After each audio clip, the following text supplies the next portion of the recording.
Alô, alô, muita paz e gratidão a todos. Estamos aí para mais um Agora Vai Podcast. Estamos no segundo Agora Vai Podcast. E hoje, só lembrar que temos aqui o que? Nada mais nada menos que a nossa continuidade do que viemos aqui e nos propomos a fazer. Que é nada mais do que levar vocês entretenimento, com humor e com muitas histórias e experiências de vida, principalmente daquele momento do Agora Vai. Quando foi o seu Agora Vai? E hoje com quem nós vamos estar? Com meu parceiro Aurélio Pereira. E aí, Aurélio? Tudo bem com vocês? Um prazer estar aqui hoje, né? Lembrando que esse segundo episódio, a gente vai ter a presença aqui de uma pessoa, já vai apresentar ele, mas a gente... para fazer esse projeto, a gente sempre conta com aqueles parceiros, né, que estão aí nos apoiando para que a gente possa tocar e trazer entretenimento para todo mundo, né? A gente tem aqui o pessoal da Brasser, o pessoal do Papo Cabeça, Painho Lanches, me ajuda a lembrar aí, Rony. O Silvas Barbearia. Silvas Barbearia, do meu amigo Wagner. O Rony bebeu, já tá enrolando a língua no começo do programa. Da Music, que é esse espaço que a gente tem aqui, fantástico. O pessoal dos brindes, né? Com certeza, tá aqui C4 Brindes. C4 Brindes tá junto com a gente em todas. Então, bom, pra gente começar hoje, acho que a gente tem que fazer uma apresentação. Não é uma apresentação simples, né? Na verdade, é uma pessoa que... Tanto eu quanto o Rony, a gente tem um carinho muito especial, né? É um amigo mesmo, de verdade, né? E é uma pessoa, assim, daquelas que onde chega traz luz, traz brilho, né? Sempre bem-humorado, né? Não conheço ninguém que não goste dessa pessoa, né? Se tiver alguém, pode mandar para mim. Manda pra gente, porque é raridade. A gente está aqui hoje com prazer recebendo Edson Holtz, ou o mais querido Edinho, que é uma pessoa, ator, historiador, músico, cantor. Diz ele que tá aprendiz de fotografia. Bom, isso. Se ele é aprendiz, aí você imagina quem deve ser o bom. Eu não sei. É escritor também. Escritor de livro. É um historiador fantástico, né? Com um trabalho muito, muito bacana. Mas uma coisa muito relevante dele, que eu acho, é que ele é o embaixador de Sarapuí, capital de Sorocaba. Edinho, satisfação ter você aqui. Conta pra gente aí como é que é essa história. Essa história de ser embaixador de Sarapuí.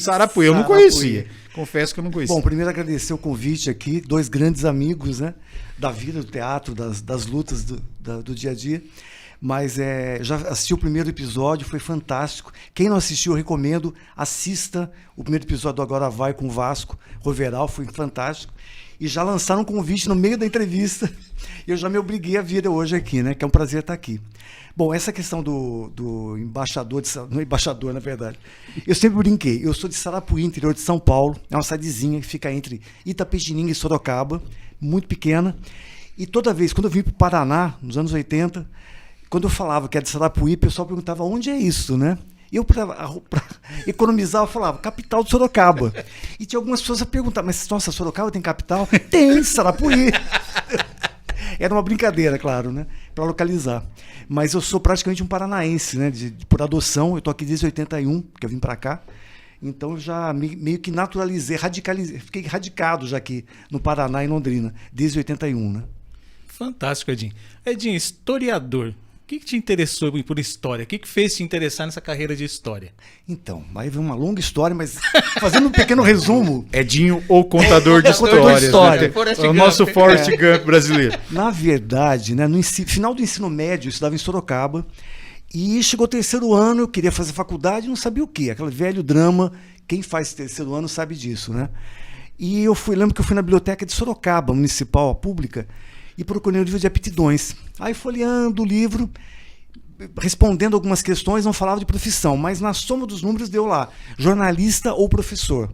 Bom, aí falei para minha família, olha, é jornalista ou professor, a família toda. Jornalista, professor vai passar fome. Né? E aí a ideia foi fazer jornalismo. Tentei a FUVEST, não deu certo, lá no estado de São Paulo. E um primo que havia morado em Curitiba me falou, ó, vai para Curitiba, uma cidade legal para trabalhar, para aluno, mais fácil de arrumar bico, você pode estudar à noite. E eu peguei e fui embora. Peguei um ônibus para Curitiba, fiquei uma semana, vi cursinho, procurei trabalho e comecei a morar em Curitiba, fazendo cursinho no Dom Bosco, que eu acho que ainda tem esse cursinho lá.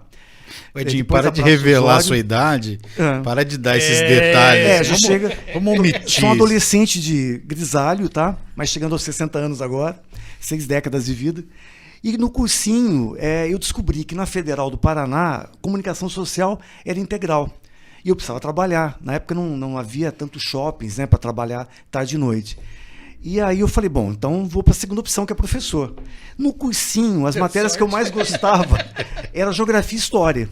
Aí ficou uma ou outra, história pendeu mais, né? Sempre gostei muito de história. E no meio do caminho ainda do cursinho, eu havia pago para o ano todo o cursinho, mas em maio começou a aparecer nos cartazes em Londrina, do vestibular de Londrina. Eu perguntei ao professor, é gratuito, é estadual? Não, pode ir que é gratuito. Não era ainda, era fundação. Pública, mas fundação. Pagava sua mensalidade. Mas possível de se pagar. E eu consegui. Aí eu fiz o vestibular, passei e vim para cá. E antes de vir para cá, aí começa um pouquinho, talvez, o meu cisquinho cultural. Eu já havia passado no vestibular, já estava me preparando para mudar para Londrina. Era férias de julho, eu estava em Curitiba ainda, e houve um encontro de corais no Guaíra. Eu nunca havia entrado no Guaíra. É sempre caro, eu não tinha condições de pagar para entrar no Guaíra. E esse encontro de corais era gratuito, a semana toda, com apresentações de coros do Brasil todo lá. Eu falei, opa, vou assistir. E eu fiquei encantado, né, com as apresentações. E na quarta-feira, eu lembro, nunca esqueci a data, tinha o coro da UEL. Eu falei, opa, é o coro de onde eu vou estudar. E era um coro gigante, eram quase 100 vozes, era o maior coro que se apresentou. Uma afinação fantástica do antigo maestro Antônio Benvenuto, falecido há alguns anos atrás. E então eu vim primeiro para Londrina, eu trabalhava na Hermes Macedo na época, que era uma rede grande de lojas. O pessoal mais antigo vai se lembrar dessa rede. Ele é da época da Arapuã, Mesbla, Jumbo. Mais ou menos daí. Trabalhei na matriz Hermes Macedo e quando passei em Londrina, conseguiram transferência para mim. O salário de comerciário era muito baixo na época, como ainda se paga muito baixo para comerciário. Mas para mim foi legal, vim com emprego, morar em República, né? E o primeiro ano foi bem corrido, né? Trabalhar de segunda a sábado, tinha balanço para fazer, eu ficava super cansado na República, sábado à noite, texto da universidade para ler.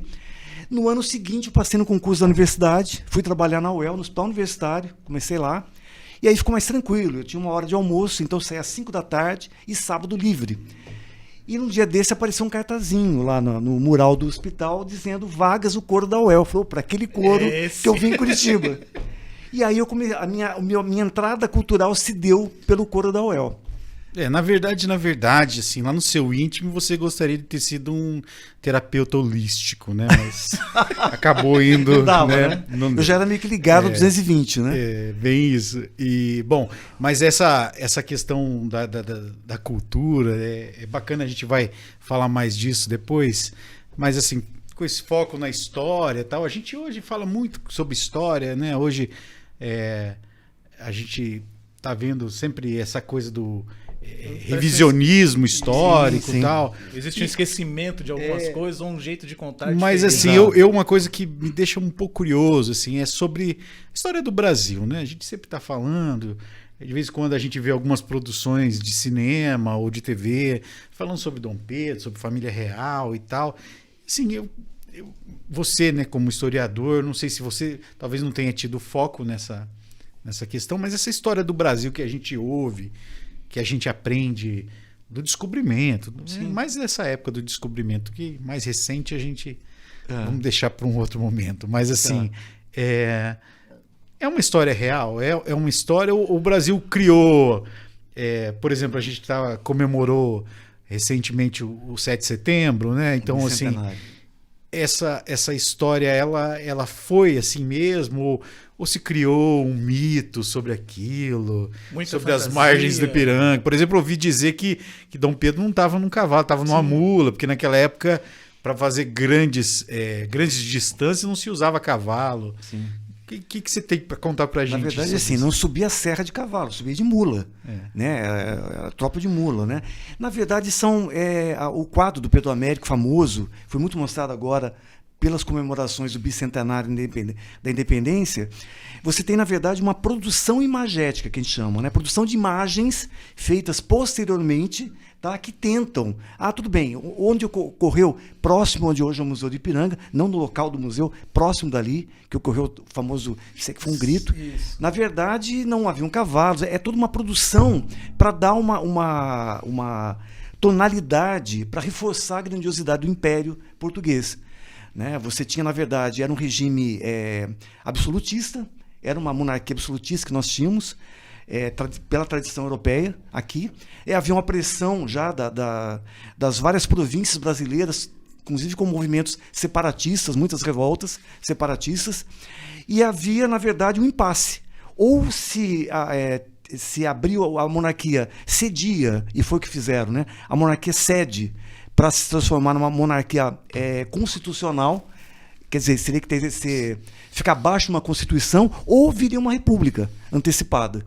E aqui no Brasil foi o único lugar, na verdade, a América Portuguesa, que, na verdade, tem alguns historiadores que defendem essa tese, e o fato de ter mantido um império constitucional, apesar que o Dom Pedro depois dá um golpezinho, isso, dissolve a Assembleia e faz uma constituição dele, mas o Império depois vai reprimir os movimentos separatistas, Nordeste, tenta segurar a Cisplatina, que vai virar Uruguai, mas foi o que garantiu, de certa forma, a unidade desse grande país-continente que é o Brasil hoje.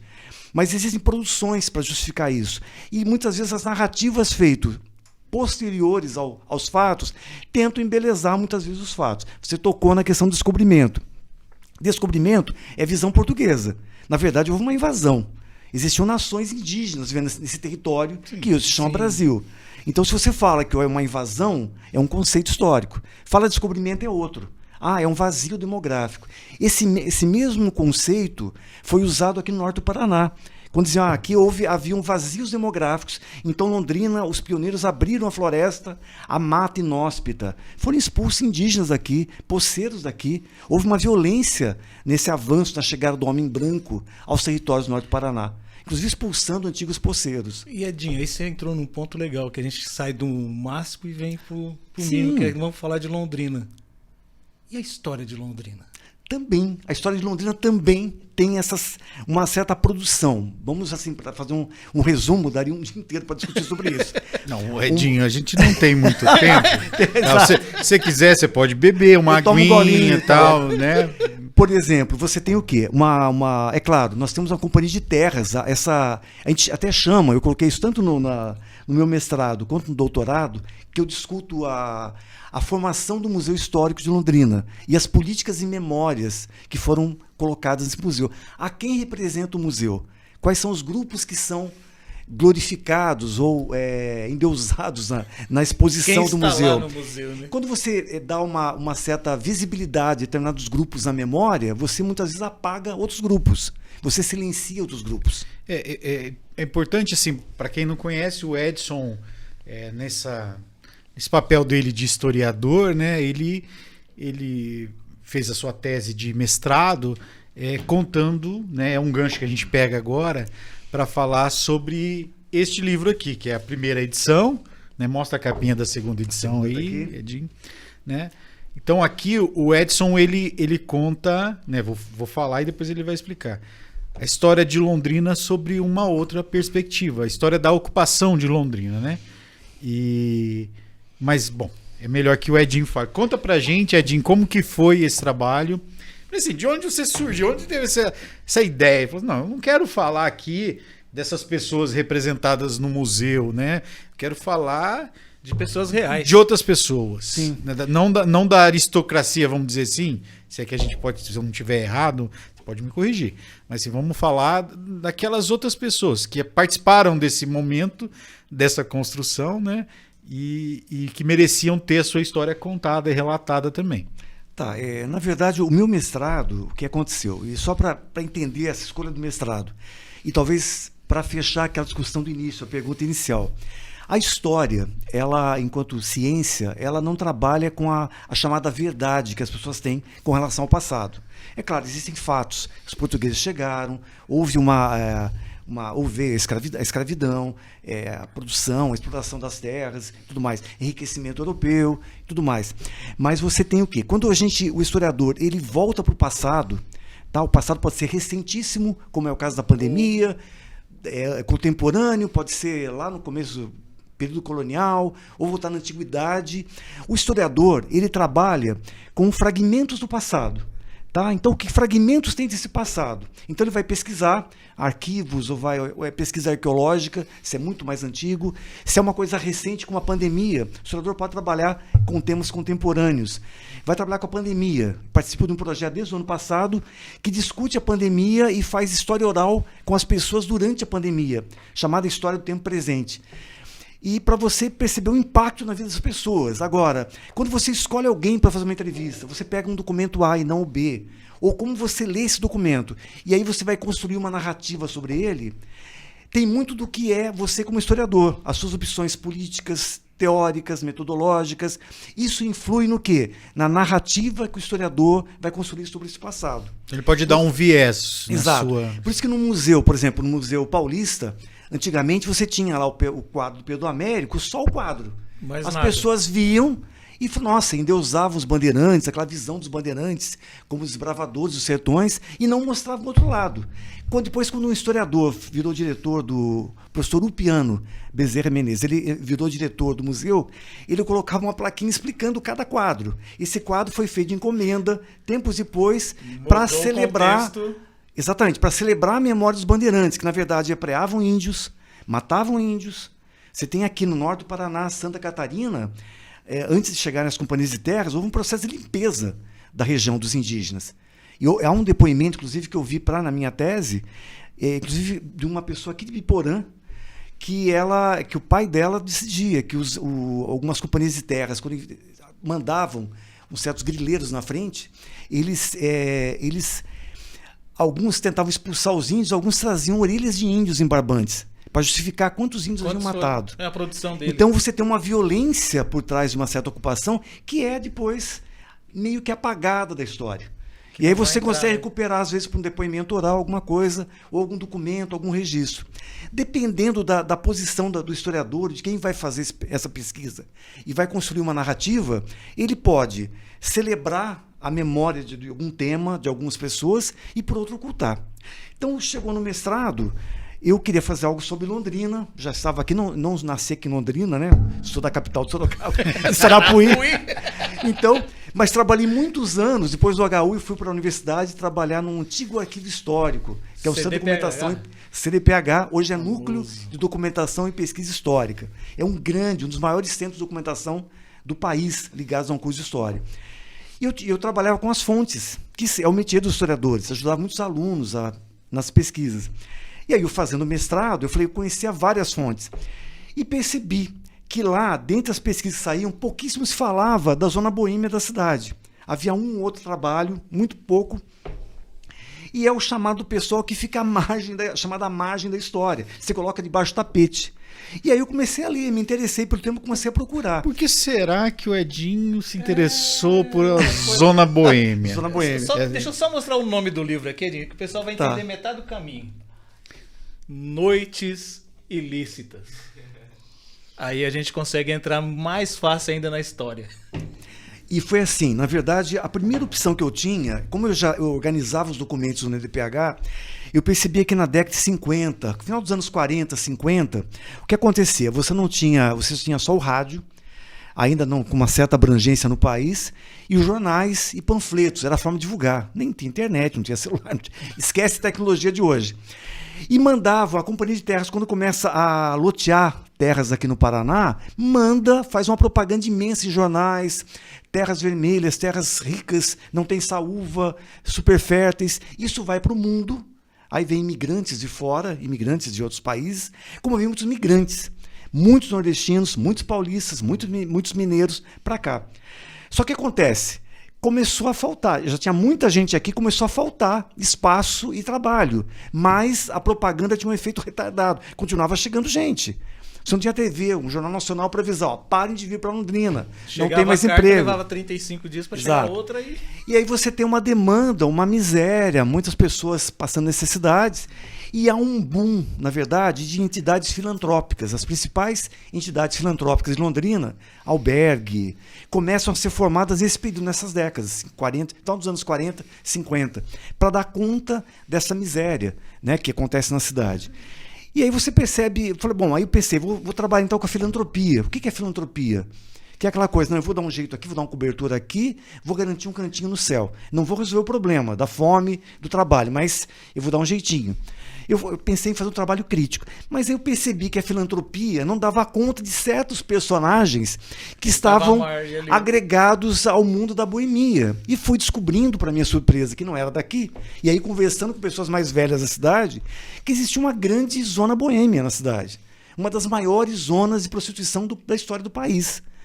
Uma cidade de 100 mil habitantes, você pensar, imaginar, que chegou a ter 5, 6 mil pessoas, mulheres, né, prostitutas aqui, que atendia não só Londrina, como a região, vinha gente de outro estado para cá, era uma coisa muito louca. Aí eu me interessei, já vi um colega da universidade que havia trabalhado com os boêmios, falava da zona do Meretrício, mas muito mais discutindo a questão da boemia, das pessoas que iam para a zona, e eu queria aprofundar mais. E aí eu comecei a buscar as fontes lá do NDPH, jornais, e fui atrás também de autos criminais, na Câmara Municipal também, as atas da Câmara, para ver a posição dos vereadores, a posição da medicina local, entrevistando um antigo médico da época que cuidava do trabalho de profilaxia das prostitutas da Zona Boêmia.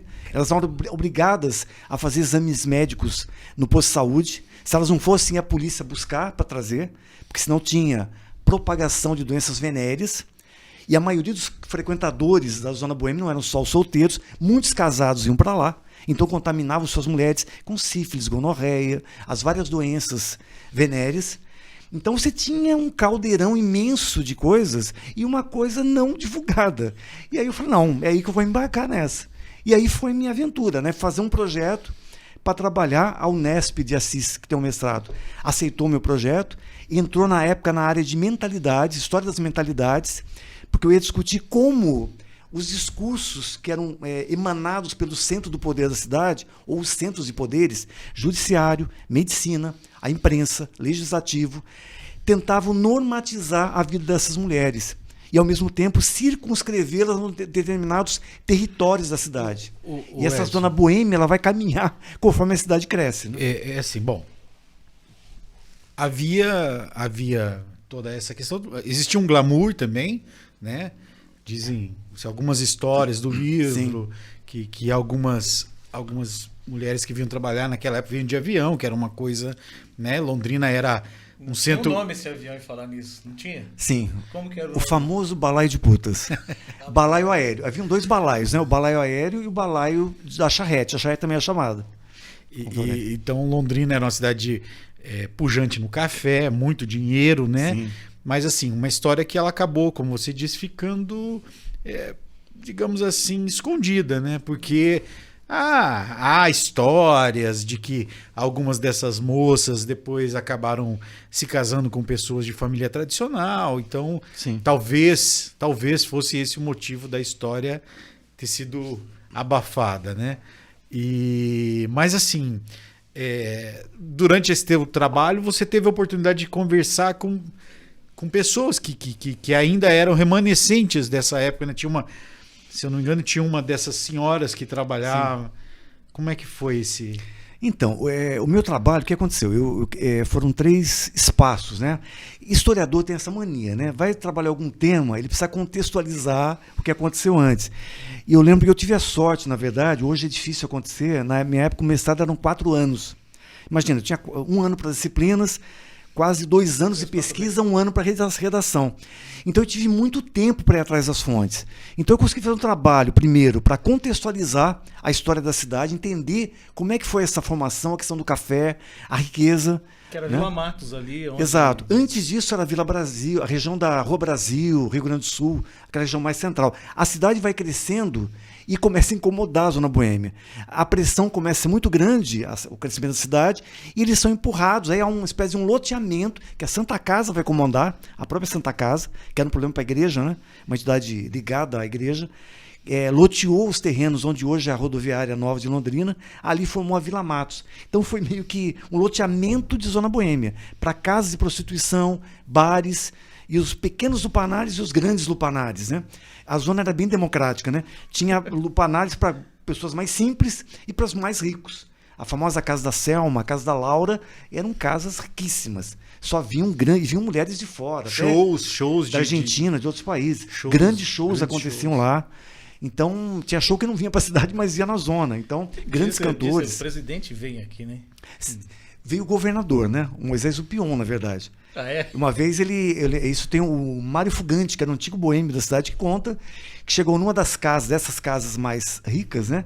E falou, gente, cai todo mundo fora, limpou a casa, mandou todos os clientes ir embora, o governador estava chegando e com os assessores e fecharam a casa para eles. Passaram uma noitada lá.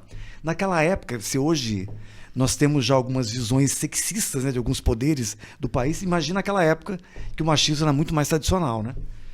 Então, respondendo, você perguntou então eu contato teu com a... contextualizei a questão da história da cidade. No segundo capítulo eu trabalho com esses discursos que tentam normatizar a vida das prostitutas. E o terceiro eu queria fazer um contraponto aos discursos. Mostrar que apesar de toda a repressão à zona, a cidade, principalmente a parcela masculina, abraçava essa cidade, abraçava essa zona boêmia. Era o espaço de... Por que será?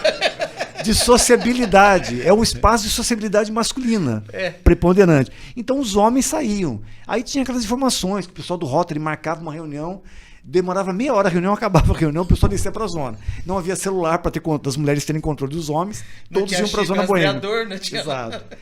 E aí eu entrevistei boêmios, antigos boêmios, um ex-policial, escrivão, na época, ele contando como é que era quando as meninas que não ficavam na zona e ficavam fazendo trotuar na rua, que é a prostituição de rua, a polícia prendia, tá? Porque prostituir não é crime pelo Código Penal. Uma coisa interessante. Você fazer trotuar não é crime. Tá? É crime o leniocínio, ainda é crime no Código Penal. Incentivo à prostituição. Você explorar alguém, favorecimento. Ainda que alguns países na Europa, depois a gente pode conversar disso, legalizaram isso, para diminuir riscos, inclusive, né? Para os trabalhadores do sexo, trabalhadoras, e para os clientes, né? Mas na época eles prendiam. E aí, para mim, era fundamental encontrar uma prostituta da época. Só que o meu trabalho era dos anos 40 aos anos 60. Como é que eu ia achar uma prostituta? Aí, para minha sorte, uma professora de antropologia da UEL, a Liana, ela fazia um trabalho chamado Previna, que era um trabalho com as prostitutas da Praça Rocha Pombo, próximo ao Museu Histórico. Mulheres do dia, Las Belles de Jour, né? As mulheres do dia, por incrível que pareça, né? Tem uma prostituição do dia. E ela encontrava com essas mulheres e tinha palestras sobre cuidados com o corpo, a questão das doenças sexualmente transmissíveis, né? E ela me falou, Edson, tem uma mulher, ela é uma senhora chamada Palmira. Ela é da época da Vila Matos. Aí foi muito interessante, né? Porque aí eu tive que tentar marcar uma entrevista com ela. Você marcou um programa. É quase isso, né? Aí a Liana falou, fica tranquilo, eu fui numa reunião com elas, junto com a Liana. Foi muito interessante, quando eu vi ela chegando, sempre que aparecia a minha avó chegando. Era uma senhora velhinha, de idade, né? Chegando. Continuava ainda. Continuava na reunião. Nesse momento ela estava se restabelecendo uma cirurgia que ela havia feito. Morava de favor, uma outra prostituta cuidava dela. Há uma rede de solidariedade fantástica entre elas, de ajuda. Não existe... E aí ela me apresentou, olha, esse é o Edson, da universidade, está fazendo um trabalho, uma pesquisa, queria te entrevistar. E aí eu marquei, falei, olha, então a Liana falou, como é que eu faço, Liana? Vamos fazer na praça? É muito barulho, como é? Gravador, né? Não, pode levar na tua casa, não tem problema, né? Aí eu falei, bom, então falei com a Palmira, tudo sem problema. Marquei com ela na praça para buscá-la, na Praça Rocha Pombo de dia. E fui buscá-la. E foi muito interessante. A hora que eu encontrei com ela, oi Palmira, vamos lá então, meu carro está ali. Quando eu estava saindo da praça, eu fui cercado por outras 3 senhoras, super discretas, jamais imaginar que eram prostitutas, tá levando ela para onde? Que legal. Aí eu falei, não, aí a Palmira falou, não, ela é amigo da Liana, é professora da universidade, eu vou dar uma entrevista, podem ficar tranquilos. Achou que você estava querendo bulinar a Palmira. Não, porque na verdade existe muita violência, na verdade. Sim. Tá? Existiam casos nos anos 60, naquela época lá, que haviam curras, filhinhos de papai que pegavam prostituta, depois mais 20 pegavam, e era estupro. Não é porque é mulher de programa que uma não tá, você pode cometer uma violência sexual com ela. Isso é crime. Sim. tá? Mas no imaginário, não é prostituta, você pode arrebentar, bater. Uma mercadoria, né? Você tratar Exatamente. não como ser humano. São tratados como não humanas, né? E aí foi muito interessante. Eu levei para casa cafezinho, bolachinha na sala para contar. E na primeira pergunta que fui perguntando para ela, Palmira, você chegou quando aqui, Palmira, né? Em Londrina? Ela falou, eu cheguei nos anos 70. Falei, gente, a minha pesquisa até 65. Já estragou a pesquisa. Mas eu falei, bom, ela tá aqui. Aí fui perguntando para ela como é que foi o trabalho. Ela começou a contar coisas dos anos 60, dos anos 50. Na verdade, ela já não estava, sabe, se localizando temporalmente, né? E ela começou a contar coisas do cotidiano da Vila Matos, que não existia mais nos anos 70. Na visão dela era 70. Não, acabou em 66 a Vila Matos. Depois foi demolida, as casinhas, todo um processo. E aí foi muito rico. Aí ficou a parte mais rica do livro, porque ela conta o cotidiano. Então a proibição delas saírem durante o dia, ou quando saía tinha que ser muito discreto, que a população podia reclamar. A chance de ver um cinema era no Ouro Verde à tarde, aí encontrava com as mães de família, com as crianças, e elas eram facilmente identificadas pelo decote, pela maquiagem. Muitas delas eram católicas, iam na missa. Aí a igreja não falava prontamente sobre prostituição no sermão, mas exigia das mulheres que usassem decote fechado. Então havia um policiamento dos dois lados, mulheres Edinho, prostitutas e não prostitutas. Eu lembrei, Edinho, falando disso. Você foi padre, não foi? Como um personagem, né? Só um detalhe. Esse livro virou uma peça de teatro, com o Edson Holtz participando como ator. Como padre. Na verdade, assim, eu sou um pouco culpado disso, Exato. né? Uma ótima culpa, né? Culpa, assim, encontrei o Edson. Feliz culpa. Ele me contou a história do livro. Não lembro se eu fui no primeiro lançamento. Eu acho que sim, não é? Acho que fui no primeiro lançamento. Foi feito lá no Sebec, ali antigo, né? Perto da livraria. E eu olhei pro Edson e falei, Edson, isso dá uma peça. Não sei o quê. Ficamos ali, pá. E aí voltamos a conversar. Eu falei assim, bom, vamos escrever um projeto, uma lei de incentivo. A gente escreveu esse projeto, chamamos os amigos, né? Rony, Vila, né? E Sabino, Emerson Dias, Paulinha, Andréia. Capitã. E assim, um grupo muito bacana. E aí o projeto foi aprovado no Promic em 2006, Edson, acho, mais ou menos. Não me lembro agora. Foi 2005, 2006. Foi o livro 2006. 2006, aí quem dirigiu foi o Alexandre Simeone, né? Isso. Grande Alexandre, um abraço para você. Imenso abraço, Simeone. Fantástico. O projeto dele é fabuloso também, gente. É uma pessoa pra gente convidar aqui pro nosso... Já vai pensando, a gente sabe da tua agenda, filho. O Centro Cultural, né? Tua agenda é complicada, a gente o sabe. Alexandre é um cara fantástico também, já me dirigiu outras vezes. E aí uma pessoa pegou esse livro do Edson e a gente contratou o Daniel, né? Daniel fez um texto com uma parte de ficção, mesclando com momentos históricos, assim, tá bom, eu sou suspeito de falar, mas já está com o quê? 15, 16 anos, né? Quem assistiu sabe, era um espetáculo de muito bom gosto, né? Apesar da temática, né? Da prostituição, mas ele tinha um ambiente, um glamour diferente e tinha uma história ficcional que era de amor, aquele amor proibido. Mas o interessante era quando acabava, né? o espetáculo, né? Que Sim. alguns senhores que assistiam chegavam lá e falavam assim, cara, eu frequentei. Sim. Eu sabia onde era Vila Matos. Aliás, tem uma história interessante dessa peça, lembrar que foi pelo Promic. Sim. Para quem não conhece, está ouvindo, é o Programa Municipal de Incentivo à Cultura de Londrina, modelo de incentivo Fantástico cultural projeto. para teatro, dança, música, tudo mais. E foi muito interessante, né? A peça abordou isso mesmo, com fragmentos do livro, contando um pouco mesmo a história, de forma ficcional, mas mostrando a realidade. E teve um lance interessante, que uma colega da universidade, quando estava saindo da peça um dia, a gente fez 2 vezes no Ouro Verde, depois numa temporada na Funcart, uma senhora aproximou dela e falou, eu estava na peça também, eu vi que estão conversando sobre a peça, eu gostei muito. Só que agora que eu entendi uma coisa, que eu fiquei em dúvida há muitos anos atrás. Essa senhora tentou comprar um apartamento em Londrina nos anos 70. E ela pediu para o genro, olha, estou conseguindo que eu vou comprar um apartamento próximo da Vila Brasil. Da rodoviária. Da rodoviária. E o genro dela ficou muito preocupado quando soube disso. Não, peraí, calma, não vai comprar não, eu vou investigar. Ela não entendeu. Ele falou, depois ele veio para Londrina, ela era de uma cidade próxima. Aí o genro pesquisou, olhou que tinha acabado a Zona Boêmia, né? Que ela poderia comprar. Não, pode comprar, tá tranquilo. Mas nunca explicou por quê. Ela entendeu na peça o porquê disso, né? Que na verdade Tem uma passagem, eu não sei se está no livro, agora não me recordo, já faz tempo que eu li, mas assim, tem uma passagem que você contava sobre a história do Natal, na redação. Da redação do jornal. Conta para o pessoal, Então, para quem não conhece. Isso foi tá relatado, no livro, isso? Tá no livro. Tá no Foi relatado por um jornalista da Folha de Londrina, porque acontecia, os jornalistas da Folha terminavam o expediente, desciam para a Zona Boêmia, não necessariamente para o sexo, mas a zona era o espaço da boemia, os bares, né, para beber. Era onde tudo acontecia. Podia na rolar um verdade. programa e tal, mas o básico era beber, desciam. E eles tinham muita amizade, né, com as prostitutas, principalmente das casas da Laura e que eram as grandes cafetinas, as principais casas da Zona Boêmia. Na noite de Natal, a dona não funcionava. Noite de Natal. Os maridos ficavam em casa, não podiam nem, até os solteiros ficavam em casa. Aí o que acontece? Eles estavam lá fechando o plantão, era meia-noite, e são surpreendidos com a chegada de várias prostitutas de uma das casas famosas, muito bem vestidas, elegantemente vestidas, com bolos, salgadinhos, né? Bebidas, aquela festa. E aí só não virou trágico a coisa, porque a mesma ideia de homenagear o jornalista tiveram um grupo de moças da sociedade londrinense, chamado Grupo dos 50, que teve a mesma ideia. E também chegaram, muito bem vestidas também, que era um grupo de 50 casais, foram as moças lá homenagear os jornalistas, né? Porque tem coluna social, essas coisas, né? Fazer lá um freela, né, com eles.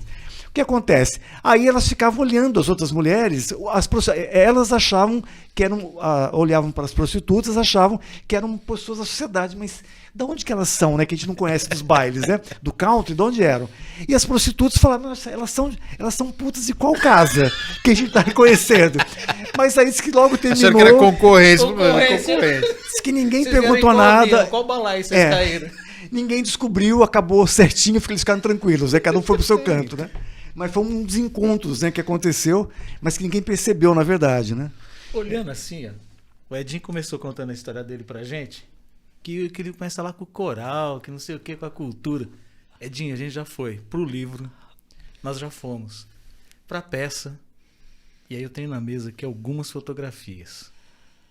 Você disse que é aprendiz, né? A gente exato. tá vendo aqui fotos profissionais. Isso aqui para mim. Eu não tô entendendo aqui. Fala pra nós alguma coisa disso daqui, porque isso aqui é Então, fantástico. gente, olha, eu sempre gostei de foto também, né? Eu acho que, além de historiador, eu gosto muito de exposições, sempre fui muito de exposições fotográficas, quando vou em centros culturais, né? E como eu sempre participei como voluntário na Funcart, Fundação Cultura Artística de Londrina, do ladinho fica lá o fotoclube. Eu sempre olhava com curiosidade, e havia um amigo da universidade, o Rui Cabral, que era do fotoclube, sempre me chamava. Do museu, né? Foi do museu. Rui. Trabalhei muitos anos no museu, com um trabalho com restauração de fotografias, e ele me falava, Edinho, vem para cá, vem conhecer o fotoclube. Até que depois, em 2005, eu falei, eu vou fazer um curso com eles para fotografia. Para ter uma ideia, fiz com ele e com o Rui Porto, dois grandes fotógrafos da cidade. Rui Porto é história também, né? Super histórico. Uma pessoa interessante vocês trazerem aqui no Agora Vai. Rui Porto é fantástico. E aí eu comecei a frequentar o fotoclube, né? E aí você aprende, né? Você acaba sendo... É uma escola o fotoclube, né? Que o fotoclubismo é o quê? Você tem palestras sobre fotografia, várias correntes, né? Dos fotógrafos, tanto europeus como brasileiros, Sebastião Salgado, Cartier-Bresson. Tem uma gama de olhares diferentes. E é uma expressão artística, né? Porque o Cartier-Bresson que falava, né? Você tem entre o clique tem a máquina e tem o teu olhar, né? Tem um olhar. O olhar tem a tua mente, a tua cultura que está impregnada em você. Por que você escolhe aquela cena, daquele ângulo, daquele jeito? E aí você começa a compor é quase uma obra de arte imagética, né? Você cria imagens, reproduz cenas do cotidiano, da cidade, ou temáticas, né? E para mim foi uma maravilha isso. É uma terapia visual, né? Tem uma... Isso que eu tô procurando. Qual é? Tá aqui, Edinho, da foto fantasma aqui. Tá na frente, que é a segunda. Aqui, ó. Essa aqui. Essa aí é com a máquina, você deixa... Guilherme, aqui, vamos só agradecer aqui o pessoal da ADA, que sempre dá um suporte maravilhoso pra gente aqui. Um abraço pra vocês. Aí é uma foto, no caso, você deixa um tempo, né, com o temporizador. Então as pessoas estavam se movimentando, era um curso fotográfico, na verdade, próximo ali ao lago Igapó, e aí os fotógrafos estão se mexendo, então parecem fantasmas, né, com as máquinas, né. Então você aprende técnicas e no fotoclubismo você tem uma reunião de apaixonados por fotografia, com diferentes olhares. Você tem médico, agrônomo, tem policial, historiador no caso, tem de tudo lá. E cada um tem uma visão, tem um foco diferente. A foto ela é uma impressão do momento, ela é diferente de você, vou filmar um negócio, tal, é bacana você ter o vídeo, mas a foto ela capta algumas impressões que às vezes um vídeo você não tem. Olha essa foto do Neto. É minha netinha. Essa é minha netinha na praia. A beleza facilita também, né? Exato, né? Não, aí no caso com certeza a genética essa foi meio lado, não foi meio do Edson. proposital, não foi dos meus olhos azuis, né? Não tem, né? Mas o fundo azul com os olhos, falei, bom, aí vou, né? Porque e fora as brincadeiras, né? Esse aqui do banheiro, por exemplo, né? Quer dizer, aí você vê uma mosca gigante no banheiro, aquela borrachinha, né? Para quem eu... Edson, essas fotos tem em algum lugar? Você tem expôs no seu Instagram, alguma coisa assim ou não? A maior parte delas está no meu Instagram. Depois eu passo o endereço do Insta, eu tenho colocado algumas fotos lá. Agora esse girassol é fantástico. Esse aqui, no caso, é um projeto do Fotoclube de Arapongas, o Focar. Eu participei, alguns fotógrafos do Fotoclube de Londrina participaram. É um trabalho que eles estavam fazendo antes da pandemia, e durante a pandemia acabou sendo feito, com mulheres que estavam se recuperando de câncer, diversos tipos de câncer, né? Era uma forma de melhorar a autoestima, fazendo um tipo de um bookzinho fotográfico delas. Essa modelo aqui é bonita, né? E essa modelo é muito especial. Sônia, é minha companheira, beijo, Sônia. Que eles conhecem, né? Ela enfrentou um câncer de mama durante a pandemia. A minha preocupação na pandemia era ela não contraiu o vírus. Final. Felizmente, por ela ser terapeuta ocupacional da área de saúde, ela tomou a vacina antes e eu acabei pegando, né, no ano passado. Falar nisso a pandemia. É um capítulo à parte. Mas só antes da gente entrar nesse assunto, queria dizer para vocês que estão acompanhando, né, para que sigam as nossas redes sociais, tá? Você pode entrar no Instagram, o Agora Vai Podcast Oficial. É isso, Rony? Eu nunca lembro. Eu lembro do meu. É Aurélio Agora Vai. Isso. E a gente vai estar colocando aqui depois, pessoal, mas entrem, se inscrevam. Principalmente no YouTube, lá se inscreva, assista o vídeo, marca lá a sinetinha para receber a notificação e ajudem a gente a divulgar esse trabalho, esse espaço. Né? Podem entrar no nosso Instagram, de repente sugerir pessoas que vocês queiram ver e que tem uma história aqui para contar. Eu acho que todo mundo tem uma história que às vezes merece ser contada e às vezes está lá, de repente acha que não, mas esse programa é um espaço para isso, né? Para os amigos também. A gente tem esse foco com a cultura. E aproveitar, né, que a gente fez essa pequena pausa de novo para agradecer os nossos apoios, a Brasser, a Ada, ao Papo Cabeça, ao Painho, ao Silva Barbearia, ao pessoal que eu nunca lembro, que é o pessoal das canecas. A C4 Brindes. C4 Brindes. Esqueci alguém? Tem os nossos amigos. Aqueles que estão chegando, que a gente está aqui esperando vocês aqui de peito aberto. Se quiserem nos apoiar, a gente está aí, né, um trabalho que a gente quer levar e trazer gente primeiro aqui da nossa região que é muito rica não só em cultura, mas assim, sabe, é um povo muito humano, vamos dizer assim. A gente tem histórias de pessoas e a gente não quer contar histórias de pessoas maravilhosas que chegaram, a gente quer pessoas comuns que tem algo para dizer aqui. Então, mas que tem o seu momento agora vai. O agora vai. Né? Que todo mundo tem esse momento. Só aproveitar. A gente tem aqui o nosso espaço com o apoio do pessoal do Instituto Cultural de Brasil e da Revista da Arte. A gente faz um espaço de leitura. E aqui a gente tem na nossa mão aqui um livro de um grande parceiro meu de São Paulo chamado Wilson Lírio, Didio. Didio, aquele abraço para você, um salve muito grande. E o livro dele, Na Contramão de um Pensamento. Didio, tá aqui. Recomendo o livro, gente. Quem gosta de poesia, é fantástico. Aquele abraço, Didio. Recomendo também para quem não assistiu o primeiro episódio com o Vasco. Tá lá disponível no canal. Muito, muito bacana. Vasco, um cara, coração, sangue bom, digamos assim. Mas nós demos essa pausinha, né, Aurélio? Pra dar uma respirada. Vamos dar uma respirada. Aqui Vamos só fazer o que a gente sempre fala. A gente tá aqui para reverenciar a sua vida, Edinho. Muito obrigado. Todos nós, né? É um prazer imenso estar fazendo hoje esse programa com você. Na verdade, eu vou me emocionar aqui, porque já me emocionei. Não chora, né? Primeiro dia que eu encontrei o Edinho, né? Depois que ele já tinha saído do hospital, assim, me arrepia falar. Mas assim, eu quero Para quem não sabe, o Edson foi acometido pela Covid, né? Ou Covid ou a Covid? A Covid-19. E passou. Mas eu acho que é melhor que ele conte assim, detalhadamente, né? O que eu posso dizer que nós aqui de fora, assim, de todas as pessoas que eu conheço, foi a maior corrente de oração que eu participei. E eu Moacir participei Medri, mesmo. Moacir Medri passando o comunicado pra gente direto. Moacir, um beijo no coração. Foi fantástico. O pessoal do grupo da Cor da Terra. Você sabe Sim. que eu costumo dizer lá em casa para minha esposa, que é uma pessoa de muita fé, que eu sou um homem de pouca fé. Mas assim, eu creio que a oração ela é positiva e não faz mal a ninguém, né? Sim. Então, assim, lógico, a gente respeita os ateus, aquelas pessoas, mas eu acho que eu tenho uma fé e eu nesse momento eu orei muito por você, né? Mas não só eu, assim, era uma corrente enorme, era um grupo muito grande, acho que nos maiores grupos de WhatsApp que eu participei. Edinho, não vai para a luz. E era. Segura ele, desce o telhado. Então, mas assim, queria que você contasse para nós como é que foi. Na verdade, Edinho, esse foi o seu agora vai, né? Com Você não foi. certeza, com certeza, quase que eu fui. Agora fico, né? Agora fico. Eu queria agradecer tanto vocês, né, que são super amigos, irmãos meus, né, de vida, né, pessoal do teatro, do grupo, né, nosso grupo lá, e também aproveitar agradecimento a todos que participaram dessa corrente, né. Como você colocou, na verdade é pensamento positivo, orações, energia, tudo que foi, né? Eu acho que isso tem um impacto, com certeza, né? Ainda que eu tivesse apagado no hospital, né? Mas foi assim muito, na verdade eu peguei aquela famosa segunda onda da Covid, né? Era maio do ano passado, eu lembro bem no finalzinho de maio,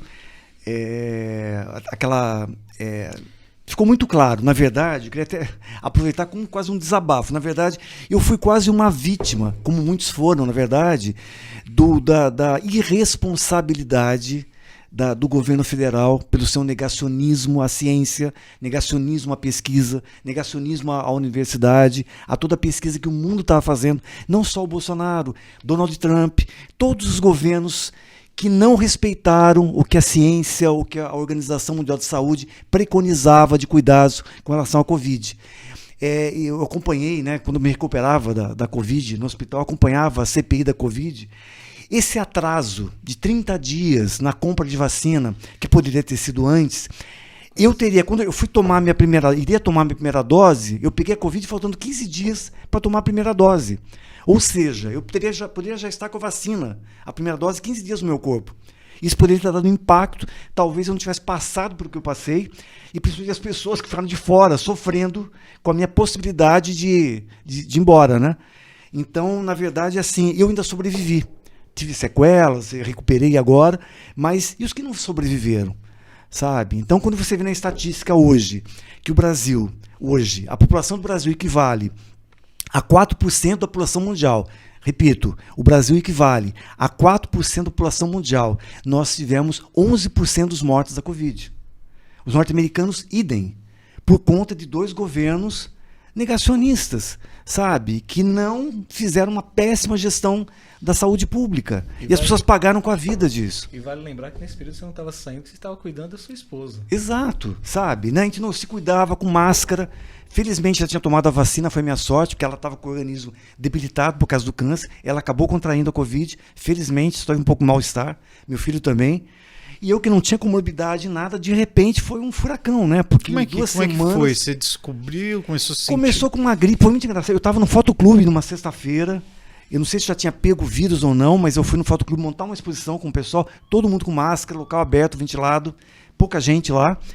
E eu saí de moto, era maio começa a ficar esfriadinha à tarde, eu estava com uma blusa bem fininha, fui de moto e peguei aquele vento frio ali, passando pelo Igapó para ir para casa. Aí eu falei, isso não vai ser bom, vai dar um resfriado amanhã. Dito e feito. No dia seguinte, uma febrinha leve e um resfriado. Eu falei, bom, foi da moto de ontem. Chegou na segunda-feira, eu falei, a minha esposa preocupada, então fui lá na Unimed fazer o exame, constatou pneumonia e já fiz o teste da Covid, que saía na quarta-feira, não tinha o teste rápido ainda, o ano passado. Quarta-feira, positivei, Covid, e tomando antibiótico por conta da pneumonia. Já agendei um infectologista, já fiz na sexta-feira, fiz uma ressonância, 40% do pulmão tomado. Aí tudo bem, aciona a Unimed, por sorte ainda tinha condições de pagar. Fico imaginando que ele não tem condições, né? Tinha um plano de saúde, então oxigenação em casa. Começou a cair, comprei um oxímetro. Oxímetro, Que mede a oxigenação. Começava a cair. Mas eu estava tranquilo, tomava banho, podia comer, ficava na cama com oxigênio. Estava legal. Na terça-feira seguinte, novamente no infecto, mais uma ressonância na quarta, 60% do pulmão tomado. Não recuava. Aí eu falei, o que eu faço agora? Duas opções, ou você fica no hospital com oxigenação, ou fica em casa. Eu falei, tanto faz ficar em casa. Algum medicamento nessa época? Estava tomando antibiótico para pneumonia. Não tem o que tomar, né, para Covid. Não tem. E aí ele falou, tanto faz. Eu falei, bom, então fica em casa, a gente ficar no hospital. Já que eu estou com uma pneumonia, ficar em casa me cuidando com oxigenação. Aí um amigo médico falou no dia seguinte, eu acho melhor você ficar no hospital. Porque se a coisa agravar, está começando a faltar vaga, você está dentro do hospital. Num quarto, pelo menos. Aí começamos a ligar, tinha uma vaga no Hospital do Coração. Aí chama a ambulância da Unimed, desço lá com a ambulância, carrega o oxigênio, ajuda a carregar. Para sair da frente de casa, eles ligam no hospital para confirmar a vaga. Não tinha mais a vaga. Não tinha. Eu falei, bom, então volta para casa. Não, agora eu vou te deixar, vão levar você lá para o PA da Unimed. Uma vez que saiu de casa, a responsabilidade é nossa. Isso era quinta-feira. Eu fiquei de quinta a domingo à noite no PA da Unimed, aguardando vaga. E já não era mais para quarto, aí era para UTI, porque a minha oxigenação começou a cair muito. Eu parava para comer, ela despencava. E aí a coisa foi se agravando. Não havia vaga no HU, vaga em lugar nenhum, nem hospital particular. O mais caro da cidade não tinha vaga. Pessoas morrendo na cidade. Foi o maior pico de mortes na pandemia do país. Maio, né? Um caos, né? Um caos no país. Quase indo para Pongas, estava onde tivesse vaga. No domingo à noite apareceu uma vaga no evangélico, na área do SUS. Fui para lá. Parecia um cenário de guerra. Nunca vou me esquecer da cena. Corredores lotados de macas, uma UTI improvisada que eu entrei, caí, desmaiei de sono, né, naquela cama. E aí eu me lembro, a minha memória chega até o dia seguinte, quando o médico me chama e fala, Edson, você está com 80% do seu pulmão tomado. Nós vamos precisar te entubar. Aí a ficha caiu. Falei, nossa, a coisa é grave. Né? Ao mesmo tempo, por não ter comorbidade, tá bem fisicamente, eu estava aposentado, caminhava todo dia. Falei, gente, eu vou sair dessa, é impossível, né? A minha única dúvida naquele momento foi pensar, será que eu peço um celular para mandar uma mensagem para minha mulher, para os meus filhos, né? Aí eu pensei, se eu fizer isso, eles vão entrar em desespero.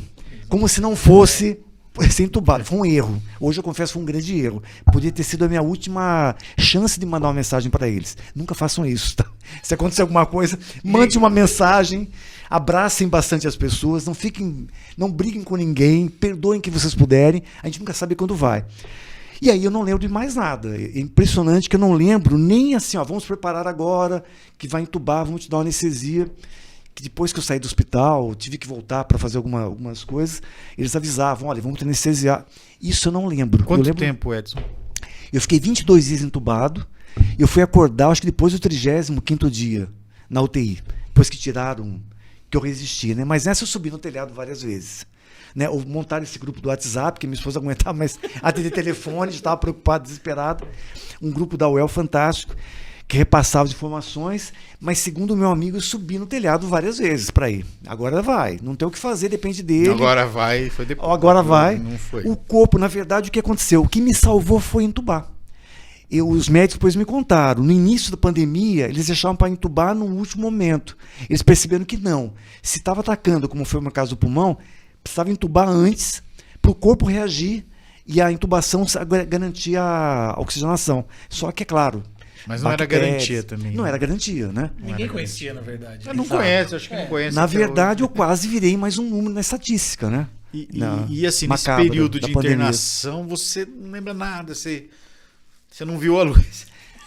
Você não viu a luz. Não, da intubação, e mesmo quando eu acordei depois, né, eu não lembro quando eu acordei, né? Agora que eu pedi um CD do hospital com o meu prontuário, né? Quem é paciente pode pedir, né? Paga uma taxinha lá, você recebe.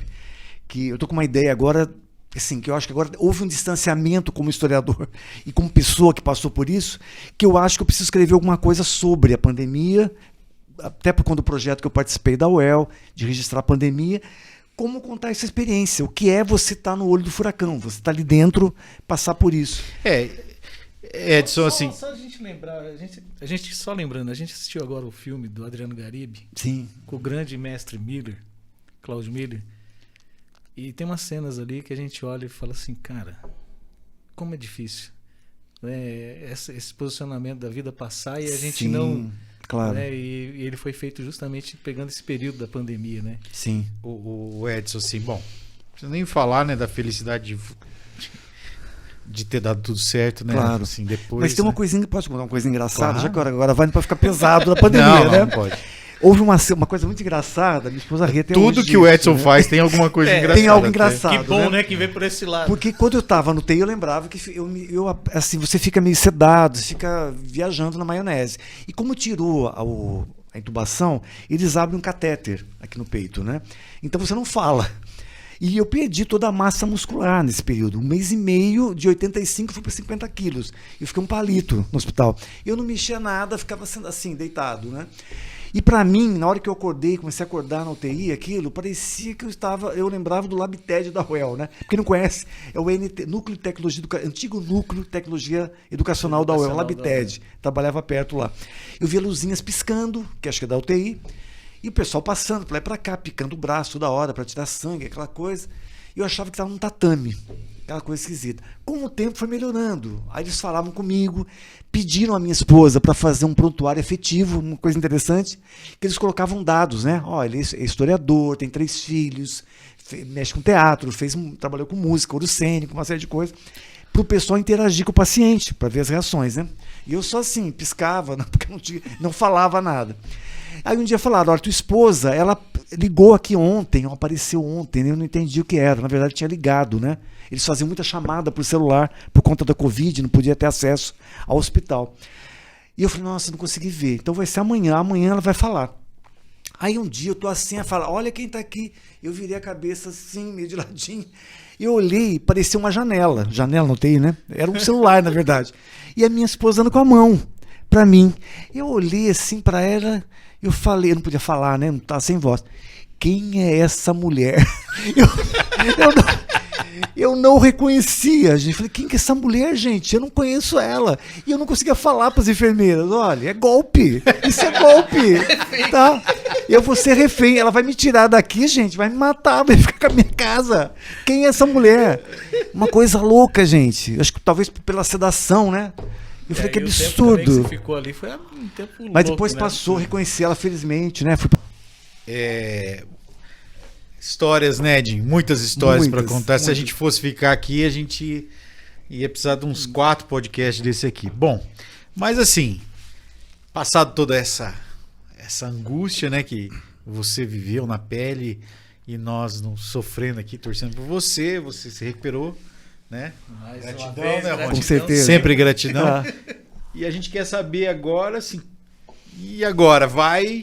Quais são os projetos do Agora Vai do Muitos, Edinho? eu vi que tem muita coisa aí. Eu acho que 2 eu comentei, né? Então, um é a minha tese de doutorado, que é a história do Museu Histórico de Londrina. Ela foi aprovada pela Eduel. Eu já estava revisando antes da pandemia, né? Com a recuperação da Covid eu parei, terminei, já foi aprovada pelos pareceristas da Eduel. Agora está no processo de revisão ortográfica, então logo vai para a editoração. Não sei se esse ano sai ou começo do ano que vem sai o livro. O espaço está aberto, Edinho. Para divulgar vai ser interessante. É um livro acho que vai ser importante para as pessoas que vão a museus, entender um pouco da história da cidade. É uma coisa interessante, que eu trabalho muito com as ausências do que não está no museu. Então as religiões que não estão privilegiadas, os negros, as mulheres. Edinho, vamos só dar um abraço aqui. Você falou de museu. O Eduardo Pavinato. Grande Eduardo. Um grande abraço, meu jovem.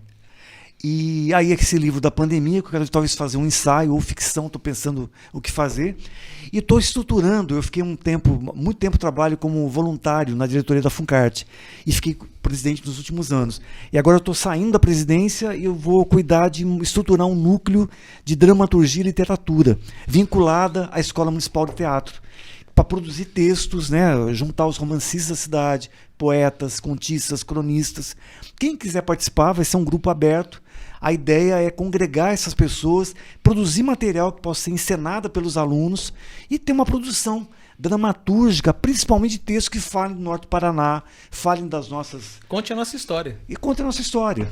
Tá, eu acho que agora vai nosso teatro, né? Você vai. Eu acho que a gente tinha que fazer, basicamente... a gente tinha que fazer um projeto de sarau, sabe? Assim, sarais, assim, né? Sim. Sarais é o plural? Sarais? Pode ser, Será? pode ser. Vamos falar de juntado mesmo.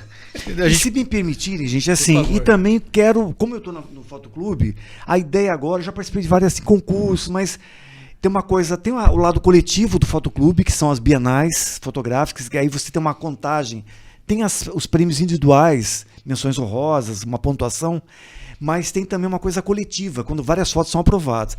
Mas a ideia que a gente está trabalhando no Fotoclube é começar a desenvolver ensaios. Então pega um tema, por exemplo, violência à mulher, natureza ou arquitetura, contraste entre arquitetura de madeira e arquitetura moderna, e produzir ensaios. Ensaios são uma série de fotografias de um mesmo tema e fazer exposições. O Edinho, esse que você tem aqui da pandemia foi um deles, né? Isso. Esse foi já de um trabalho que é um trabalho que está sendo desenvolvido na UEL. É um projeto Covid-19, Experiências e Relatos, coordenado pelo professor Frederico Fernandes, do Departamento de Letras. É multidisciplinar, várias disciplinas. Eu participo como voluntário lá, como historiador. E, além do trabalho desse projeto, é fazer entrevistas com pessoas da cidade, da área da saúde, educação, pessoas que perderam, pessoas da cultura, que perderam, vieram ao trabalho sumir da noite para o dia, né? Teatro, dança, música. E que perderam pessoas na Covid, é impactante os depoimentos. A gente fala que o pessoal do circo, por exemplo, você saía com Sim. um circo para outra cidade no dia 20 de março, né, de 2019, 2020, e esse circo simplesmente acabou. Tiveram que vender a lona, tiveram que vender Sim, os animais, tiveram pra que vender sobreviver. para sobreviver, foram trabalhar com outras coisas. A cultura é essencial. Sim. E a gente voltando do teu começo, Edinho, que você falou que foi pelo coral, Começou pelo coral. e olha hoje todo o caminho que você traçou, que para nós é um orgulho imenso ter você aqui. Pelo que você produz de cultura, que você tem de cultura envolvida aí, é imenso. Então, assim, mais uma vez, muita gratidão a você, meu jovem. Tá. Eu que agradeço, gente. O convite, o programa é maravilhoso, né? É um bate-papo, né? Nosso bate-papo. Recomendo a quem não viu o primeiro programa, gente, procura lá no YouTube, do Roveral, fantástico trabalho social que ele faz. E só dar uma propagandazinha, Por favor, gente. por favor. Não, Quem quiser aproveita esse participar- momento, Exato. Edinho, pra você, pra gente poder encerrar. Eu acho assim, o espaço é teu pra você falar, convidar pra que você Sim. quer mandar abraço pro vizinho, pra Abreijos, esposa, pra não abreijos. apanhar. Um beijo pra esposa Entendeu? aqui, né? Pra Sônia, que tá Pro assistindo. pessoal lá de aos meus Sarapuí. filhotes, claro, meus parentes. Vou pra lá sábado, tá? Pra capital de Sarapuí. Sorocaba. A Grande gente vai Sarapuí. conhecer a capital. Aos meus filhotes, a minha netinha que está em Campo Mourão, mas deixar o convite, gente. Eu acho que a vida, como vocês também, que passaram por várias expressões artísticas, né? Quem puder, a gente faz teatro, faz música, além do trabalho, navegue pelas várias expressões artísticas que existem. E a fotografia é um caminho especial também para trabalhar. Quem quiser participar, o Fotoclube aqui em Londrina é considerado um dos melhores do país. Ele se reúne todo sábado, às 4 da tarde, ao lado da Funcart. Quem conhece ali perto da barragem? Perto da Arel, Perto da Arel ali, tem a sede da Funcart e do lado é o Fotoclube, às 16 horas. A Funcart, ao seu lado, é outra grande instituição que nós temos uma Imensa ligação parceira. imensa com ela. A Funcart tem a Escola Municipal de Teatro, Escola Municipal de Dança. Participei de um grupo de teatro lá, preciso voltar agora, que é um grupo a gente chama de adolescentes grisalhos, pessoal acima de 40. Tem o uma- coral também da Funcart. Tem um coro da Funcart também, teatro musical, então é assim, é um Balé oásis de Londrina. cultural, balé de Londrina fantástico. Então, gente, a cidade oferece múltiplas coisas, eu acho que isso enriquece a vida da gente, além das amizades que a gente faz com esses dois daqui, esse programa fantástico, né? E só pra gente terminar, vamos fazer os agradecimentos de novo. Pessoal, aqui os nossos patrocinadores, abraço. Ao Painho, ao Silvas Barbearia, Papo Cabeça. Papo Cabeça, Ada. a Ada, mais uma vez, muito obrigado na pessoa do Guilherme hoje aqui com a gente. E outra coisa, gente, valorizem cada instante da vida, assim como o Edinho diz, com muita paz e gratidão, sempre. Edinho, muita paz e gratidão, obrigado pela sua Eu que vida. agradeço vocês, gente. E tá? agora? E Agora vai. Agora vai. Valeu.